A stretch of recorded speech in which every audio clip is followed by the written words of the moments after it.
पूछती है कि वो तीसरा आदमी कौन है, डबल इंजन की सरकार आखिर क्यों मौन है।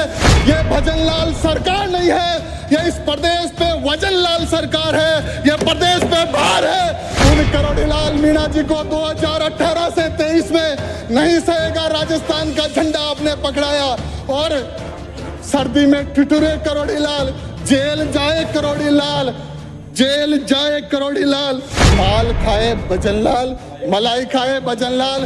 कि नौजवान की आवाज को दबाने के लिए ये वरिष्ठ भाजपाई खड़े हो गए हैं, लेकिन ये आवाज दबने वाली नहीं है। ये पीड़ा एक नौजवान की कि हम मुख्यमंत्री के पार्टनर है, जितना लूटना है इस किशनगढ़ को, अजमेर को उतना लूट लो। आपको प्रूफ देना पड़ा कि मुख्यमंत्री जी के पार्टनर कौन है। चलता देगी अगर नहीं लाए तो विधानसभा में जवाब देना पड़ेगा। लाइए विधानसभा में जवाब, लाइए विधानसभा में जवाब। इससे पे काम हो रहा है विधानसभा में जवाब लाइए। अभी मैं लाता हूँ इस बार को उखाड़ के आने वाले समय मैं लाता हूँ प्रस्ताव। ऐसे तुम्हारा कारण होगा क्या? आपको रोकना है तो उस सभापति महोदय, मैं प्रस्ताव करता हूं सदन का समय 2 घंटे के लिए बढ़ाया जाए। पूरी बताऊंगा। वाणी में दर्द और गुस्सा लेकर आया हूं। 1 साल बेहाल राजस्थान की आवाज बन के आया हूं। 1 साल बेहाल राजस्थान की आवाज बन के आया हूं। धन्यवाद सभापति महोदय। राज्यपाल अभिभाषण के वाद विवाद पर मुझ नौजवान को बोलने का अवसर दिया। मैं धन्यवाद ज्ञापित करता हूं सदन के नेता प्रतिपक्ष और हमारे पार्टी के वरिष्ठ नेताओं का कि पहले दिन मुझे नौजवान को बोलने का अवसर दिया। आदरणीय सभापति महोदय, मैं शुरुआत करूंगा प्रथम पेज की बिंदु संख्या 2 से। राज्यपाल महोदय ने बड़े आत्मीयता से हम समस्त 200 विधायकों को कहा कि प्रत्येक सदस्य के मन मस्तिष्क के अंतिम छोर पर खड़े व्यक्ति के कल्याण की भावना आवश्यक होगी। आज मैं उसी भावना के अनुरूप अपनी बात को प्रस्तुत कर रहा हूं। सम्मानीय सभापति महोदय, 16वीं विधानसभा का यह तीसरा सत्र है। पक्ष के साथियों का लगातार हमने तीसरी बार उद्बोधन सुना और इनके उद्बोधन से और इस सरकार के क्रियाकलाप से यह प्रतीत हो रहा है कि यह सरकार केवल और केवल जनता को गुमराह करने और पूर्ववर्ती सरकार को केवल कोसने का काम कर रही है। आदरणीय अध्यक्ष महोदय, मैं खुली बात कहूंगा कि योजनाओं के नाम बदलने से या सदन का रंग बदलने से इस राजस्थान का भला होने वाला नहीं है। इस राजस्थान का भला तब होगा जब जवान और किसान की आवाज को सुनी जाएगी। आदरणीय सभापति महोदय, इस सरकार के पास ना नीति है, ना नियत है, ना विजन है, ना विजडम है। आज प्रदेश के किसानों की हालात, युवाओं की व्यवस्था और महिलाओं की असुरक्षा को देखकर मन द्रवित होता है। आदरणीय सभापति महोदय, महिलाओं पर अत्याचार नहीं सहेगा राजस्थान का नारा देने वाले सत्ता पक्ष में बैठे ये लोग आज इनके राज में जनवरी 2024 से अगस्त 2024 तक 3979 प्रकरण बलात्कार के दर्ज हुए हैं। अर्थात 16-17 बहन बेटियों की अस्मिता के साथ रोज खिलवाड़ इस प्रदेश में हो रहा है। आदरणीय सभापति महोदय, क्या सत्ता पक्ष में बैठी भाजपा के लोगों का यही महिला सशक्तिकरण है? सभापति महोदय, राज्यपाल महोदय के अभिभाषण के बिंदु 7 पर लिखा है कि राइजिंग राजस्थान के इन्वेस्टमेंट समिट में 45 लाख करोड़ रुपए का MOU साइन हुए हैं। मैं उस 35 ज्यादा हो तो और बता देना, क्योंकि आंकड़े वैसे हवाई है। मैं उस मार्बल नगरी से आता हूं जिस मार्बल नगरी ने इस राजस्थान की अर्थव्यवस्था की रीढ़ की हड्डी दी है।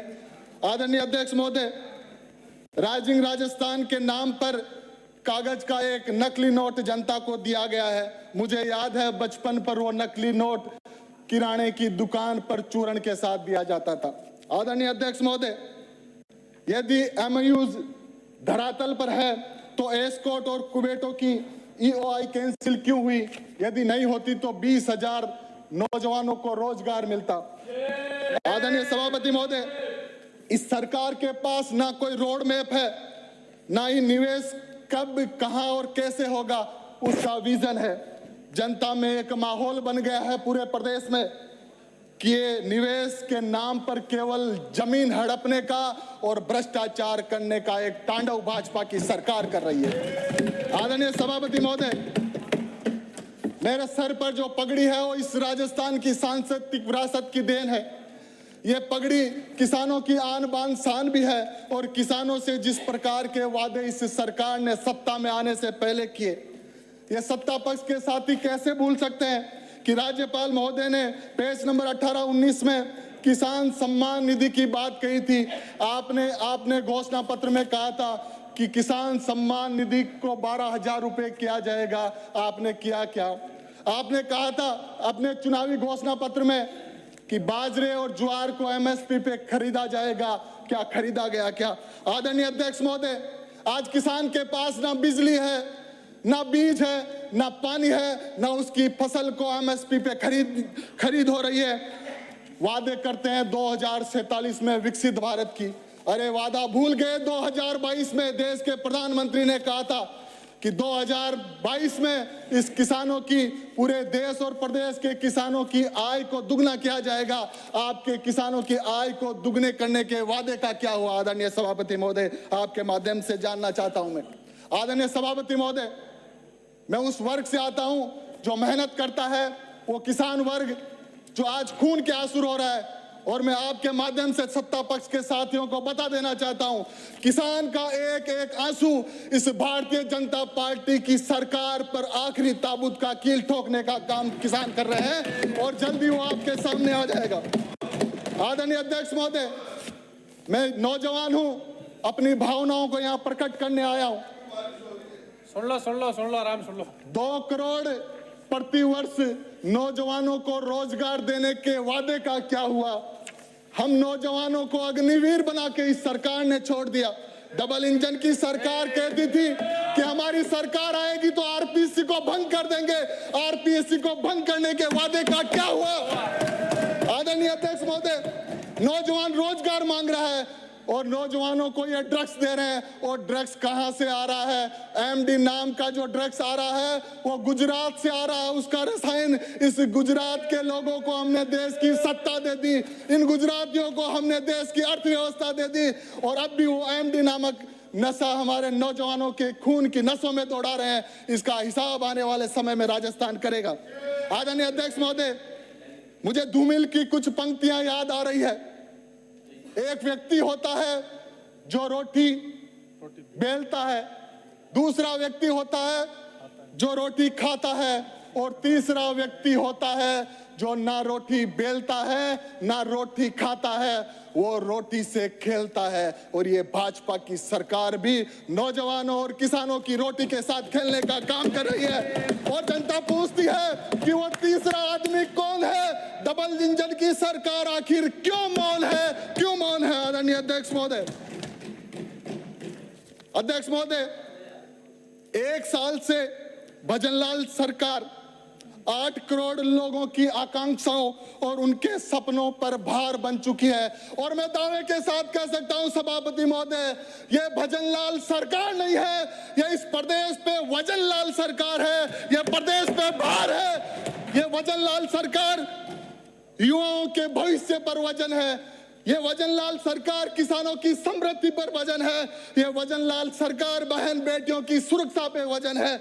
और मैं दावे के साथ कह सकता हूं, इस प्रदेश में जिस प्रकार से अफसरशाही हावी हो रहे हैं, इस प्रदेश में जिस प्रकार से माफिया का राज हो रहा है, और दर्द तब होता है, एक नौजवान की भावनाएं उमड़ रही है। आदरणीय सभापति महोदय, इस सीट पर जब करोड़ीलाल जी मीणा बैठे थे और मैं शपथ ले रहा था, माइक चालू था, करोड़ीलाल जी खड़े होकर हाथ मिलाया, मुझे कहा विकास कोई काम हो तो आधी रात को बताना। पर दर्द होता है कि एक मेहनत करने वाले आदिवासी नेता को, दलित नेता को इस प्रकार की छुट्टियां लेने पड़ती है। उसी सरकार से कहना पड़ता है कि यह सरकार मुझे अपमानित कर रही है। वो करोड़ीलाल जी मीणा मैं पहले उनके उत्तम स्वास्थ्य की कामना करता हूं और कहना चाहता हूं, उन करोड़ीलाल मीणा जी को 2018 से 23 में नहीं सहेगा। राजस्थान का झंडा आपने पकड़ाया और सर्दी में ठिठुरे करोड़ीलाल, जेल जाए करोड़ीलाल, जेल जाए करोड़ीलाल, और माल खाए भजनलाल, मलाई खाए भजनलाल। कैसे चलेगा इस प्रदेश में? इस प्रदेश की इस प्रकार की हालत करने का जो जिम्मेदार है वो आदरणीय। हाँ बैठो ना, आप बीच में यार, बीच में डिस्टर्ब कर रहे हो आप बैठो यार आप। आदरणीय अध्यक्ष महोदय बैठ जाओ, मंत्री नहीं बन रहे आप। आदरणीय अध्यक्ष सभापति महोदय इसको डिलीट किया जाए। मेहनत किसी की, सभापति महोदय इसको डिलीट किया जाए। आदरणीय अध्यक्ष ये महोदय बदतमीजी वाली बात है। मेहनत किसी की, थोड़ी तो मर्यादा रखें। मौज किसी का। बजट पर ही अपनी बात 15 मिनट है मेरे पास, 15 मिनट। और इधर उधर जो हो गए तुम लोग, जो अनावश्यक, ये अचानक किरणलाल जी में इतना प्यार क्यों उमड़ रहा तुमको? जो अनावश्यक जेल भेजने वाले तुम थे, जो है हटाया। किरणलाल जी को जेल भेजने वाले तुम थे। राजीव आप बैठो भाई, बैठो, बोलने दो, आप बैठिए। बड़ा दर्द हो रहा है, सदस्य। बड़ा दर्द हो रहा है। बैठ जाओ तो आप यार, बीच में पंचायती करते हैं मिनट मिनट। ये आपके कमजोर नेतृत्व का परिणाम है कि नौजवान की आवाज को दबाने के लिए ये वरिष्ठ भाजपाई खड़े हो गए हैं, लेकिन ये आवाज दबने वाली नहीं है। ये पीड़ा एक नौजवान की, जो नौजवान बड़ी मुश्किल से सड़क पे लड़के इस सदन में आया है, और आपके द्वारा ये आवाज रुकने वाली नहीं है।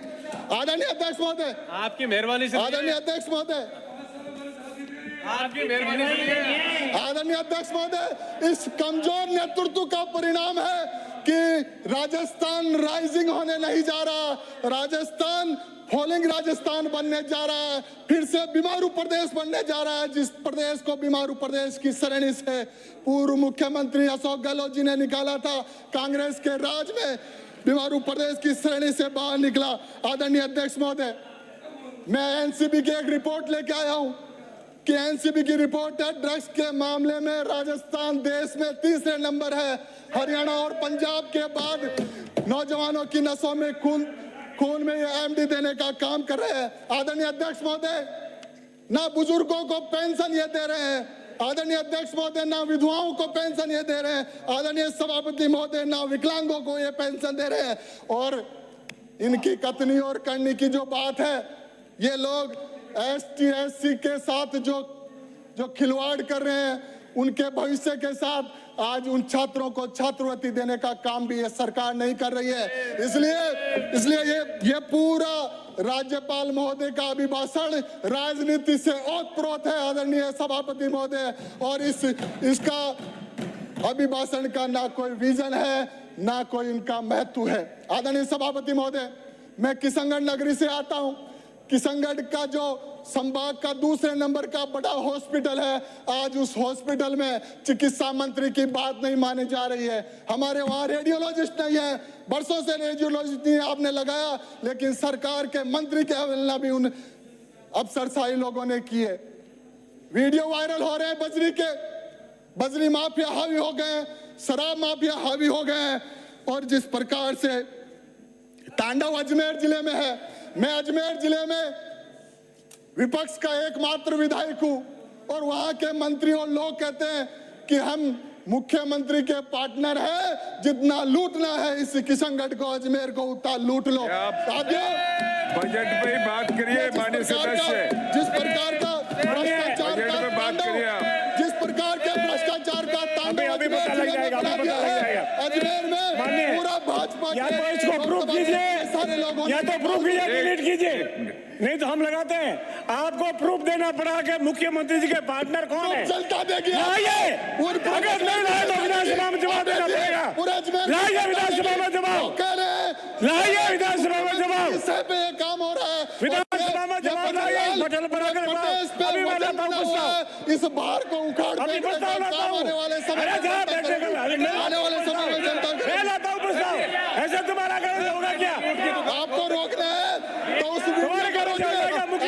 सभापति महोदय, मैं प्रस्ताव करता हूं सदन का समय 2 घंटे के लिए बढ़ाया जाए। आपको सदन रोकना का है समय तो उसे लूट खाने वाला आपको सलाह देते हैं। आपको रोकना है तो शराब की जो दुकानें रात को खुली है आपको उसको जवाब देना पड़ेगा। आपको रोकना है, मुख्यमंत्री का पार्टनर का जवाब देना पड़ेगा। जो आज इसी विधानसभा के पटल पर अगर जवाब नहीं दिया देख लेना। अगर रोकना है तो महिलाओं के हो रहे अत्याचार को रोकना है तो उन नौजवानों को जो सुसाइड कर रहे हैं उनको मुख्यमंत्री का पार्टनर का नाम बोलो। रोकने वाला नहीं है। आपसे नाम बोलो मुख्यमंत्री का पार्टनर इसलिए ये पूरी तरह फेलियर सरकार है। एक साल में या तो डिलीट कराए या प्रूफ लाए, या तो डिलीट कराए या प्रूफ लाए। एक साल में जनता ने आईना दिखा दिया। और एक शिक्षा मंत्री जो एक बच्ची को पूछ रहा है 10th और 10वीं क्या है, ऐसा शिक्षा मंत्री यदि इस प्रदेश का शासन में बैठा है तो इससे बुरा कुछ होने वाला नहीं है। इसलिए आदरणीय सभापति महोदय, श्री महेंद्र पाल ये मीणा, आवाज उस नौजवान की है जो नौजवान सड़क पे लड़ता है, भिड़ता है, संघर्ष करता है, मेहनत करता है। इसलिए ये लोग उस आवाज को दबाने का काम ज्यादा दिन तक करने वाले नहीं है। मैं इस राज्यपाल महोदय के अभिभाषण की जो राजनीति से ओतप्रोत है, मैं आपका बहुत बहुत आभार। आप